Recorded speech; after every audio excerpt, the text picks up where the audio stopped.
Shedeur Sanders' first start leaves fans speculating if he's set up to fail. The Cleveland Browns haven't had much to truly be excited about in some time. There was some glimmer of light when Deshaun Watson was acquired from the Houston Texans to become the starting quarterback.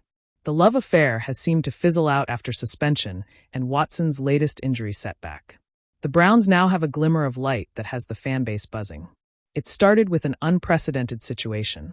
There's excitement in the air, and everyone wants to see what the fifth-round draft pick from Colorado, Shedeur Sanders, has to offer. The smiling faces standing in line to see Sanders are long. He makes every last one of their days by greeting the fans. They got a chance to see Sanders in person to let people know the hype is real and as advertised. The questions concerning when Sanders will get more reps in practice seems to be the topic of conversation every day. And the poise he's been able to keep answering that question shows his growth as a professional quarterback. As of late, the Browns have suffered through a few injuries that have sidelined a few quarterbacks.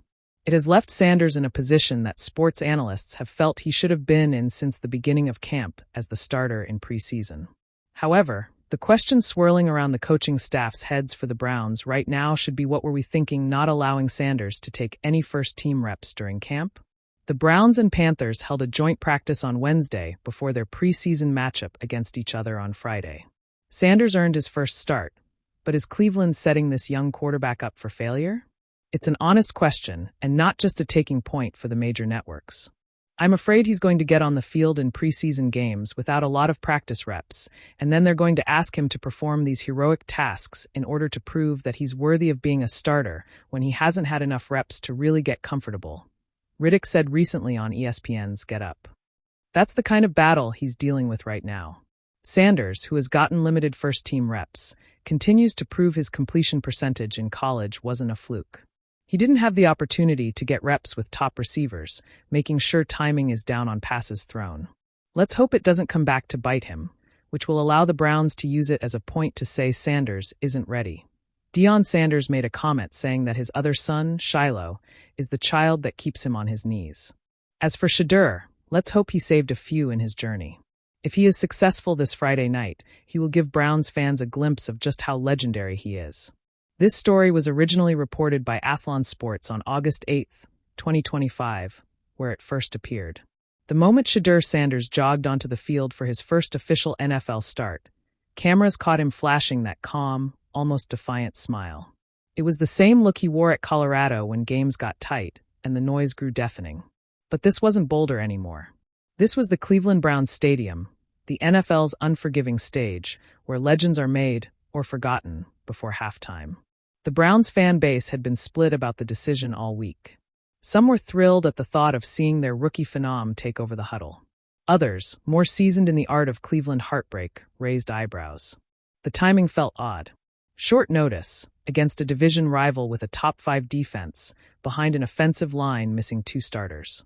A perfect storm, some feared, not for a debut masterpiece, but for disaster. A start with shadows. From the opening kickoff, Sanders' role seemed caught between 2 conflicting agendas. Develop the rookie, but also win now. The play calling told its own story. Quick throws, safe reads, and just enough deep shots to keep the defense honest, but never enough to let Sanders truly cut loose. He hit his first 2 passes, drawing a roar from the crowd, but on the 3rd snap, a collapsing pocket forced him to throw it away. That would become a recurring theme. By the end of the first quarter, he'd been hit 4 times, sacked twice, and hurried on nearly every drop back. Social media lit up. "This isn't development, this is a demolition," one fan posted on X, formerly Twitter. "Why start him in this game? It's like they wanted him to fail." And yet, Sanders kept his composure. He popped up after every hit, eyes still scanning, jaw still set. His sideline demeanor was the same as in warm-ups, calm, studying, absorbing. The second quarter test. Early in the second quarter, the Browns were pinned at their own 8-yard line. The defensive front across from Sanders was practically licking their chops. On first down, a delayed blitz blew up a handoff for a loss. On second, the pocket collapsed again. This time, Sanders spun left, kept his eyes downfield, and zipped a 27-yard dart to his tight end over the middle. It was the kind of play that made scouts drool during draft season. Footwork under duress, patience, and arm talent that didn't blink. That flash gave the fans hope. But just as quickly, reality struck back. A miscommunication on a route led to an interception, returned deep into Brown's territory. Sanders jogged off the field, helmet tilted slightly downward. Not in shame, but in that quiet, calculating way he has, like he was already diagnosing what went wrong. Set up to fail? By halftime, the scoreboard wasn't kind. Browns trailing by 2 scores, offense stuck in neutral. The rookie had been sacked 4 times, pressured on half his dropbacks, and given little chance to establish rhythm. Some analysts began openly questioning the decision to start him this week at all. Former quarterback turned commentator Chris Palmer put it bluntly. If you want your rookie to succeed, you don't give him his first start behind a patchwork O-line against one of the league's most relentless pass rushes. This felt like a trial by fire, but without the proper gear. Others pushed back, insisting that there's never a perfect debut in the NFL, and that true stars rise above any circumstances. Sanders' father, Dion, had made a similar point during the week, telling reporters that his son was built for moments exactly like this. The rally. The third quarter began differently.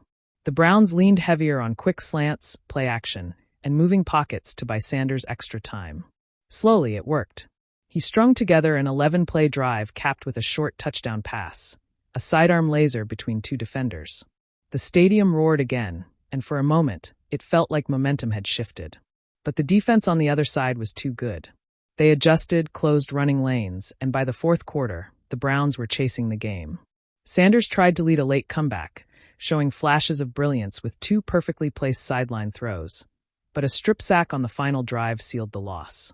Final stat line: 19-for-31, 217 yards, 1 touchdown, 1 interception, 5 sacks, 9 hits. More than numbers. To the casual fan, those numbers were fine. Not spectacular, not disastrous. But context told a different story. The protection breakdowns, the lack of balance in the play calling, and the situational pressure all combined to make his debut feel less like a launch pad and more like a stress test.